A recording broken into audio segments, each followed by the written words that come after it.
Hello fish fools, Jeff here. So this is my 10-gallon Java Moss tank. It's actually my 10-gallon guppy and endler hybrid tank. That's what I've been calling it for the longest time. But right now, as you can see, it is dominated with Java Moss. So I've always had Java Moss in here, but I've never let it grow to this extent to fill up the tank quite this much. Along the way, I've been pulling it out because I've been battling hair algae in this tank, so the extent of the Java Moss would coincide with the degree of how bad the hair algae might have been. So when there's more hair algae, it just gets tangled in the Java Moss, and I would pull out more. And it was maybe 3 months ago, I actually thought I had the hair algae eradicated, but there is still some hair algae in here. May not be able to see it very well, but there is some still kind of tangled in the Java Moss in here. But even with that hair algae, I just haven't been able to pull out Java Moss lately. I mean, I've been super busy. This is actually the longest period I've gone between submitting videos. It's been over 5 weeks since the last time I submitted a video. That's by far the longest since I started this channel. But I thought I would show this in its current overgrown Java Moss state. I mean, I've never really been one to trim plants much. I like the wild look, but with Java Moss, that's the one thing I would pull out of my tanks. But it is filled up so much. I mean, here is Anubias on this Malaysian driftwood right here. That's almost entirely consumed. There's some Cryptocorin lutea back there. Any stem plants I've had in here, I've had Bacopa, Anacharis, had some Rotala for a little while. Those have been completely consumed.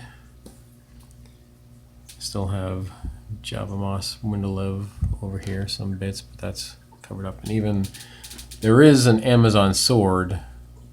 Can't really get to it, but it's completely covered. Maybe you might be able to see some of the tips of the leaves back there. And there's some jungle val. It's actually grown a little more than it has been. I mean, I've never been able to get jungle val to grow very big, but this is actually, compared to maybe a few weeks ago, it has recovered some. There's a pygmy corridor, and some Amano shrimp, another pygmy corridor. I have 6 pygmy corridors in here. Yeah, there's some scurrying around right there. They are cool to watch when they scurry around in a group.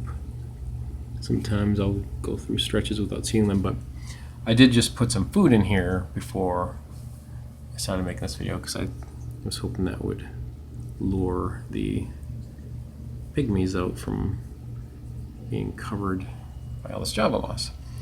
And then of course there are the guppy and endler hybrids, looking as cool as they are.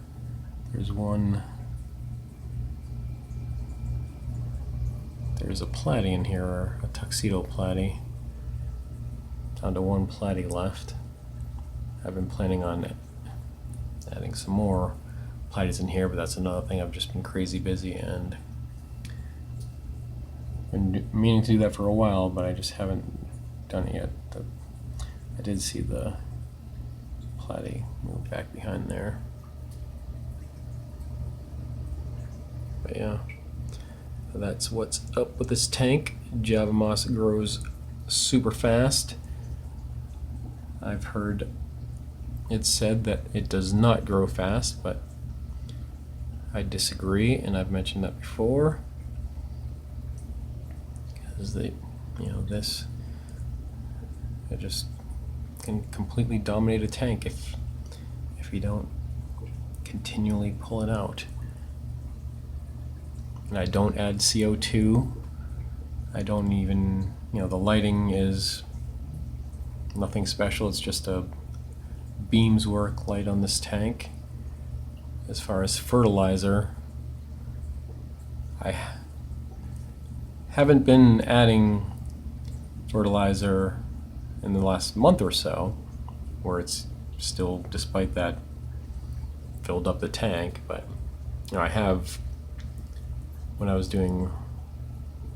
less busy and doing water changes on a regular basis, and when the job wasn't filling in the tank quite this much, I was putting fertilizer in. But yeah, without fertilizer, without CO2, it can still grow pretty crazy. At least for me it does. And maybe my hard water has something to do with that. Alright. Well, thank you for watching. That's enough rambling for now. And remember, I'm Jeff, and I enjoy fishies.